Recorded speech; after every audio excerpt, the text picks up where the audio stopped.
Singham again के बाद अजय देवगन इन फिल्मों से बॉक्स ऑफिस पर धमाल मचाने वाले हैं। ये फिल्में आते ही बॉक्स ऑफिस पर छा जाएंगी। तो चलिए देखते हैं कौन सी मूवी आने वाली है। सबसे पहले दृश्यम 3 है, जो साल 2025 के क्रिसमस पर रिलीज होने वाली है, जिसका फैंस को बेसब्री से इंतजार है। इसके बाद है रेड 2 मूवी। ये मूवी 21 फरवरी 2025 में बड़े पर्दे पर दस्तक देने वाली है।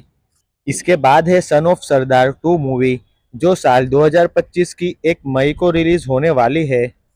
इसके बाद है दे दे प्यार दे 2 मूवी, जो आप मई 2025 में बड़े पर्दे पर देख पाएंगे।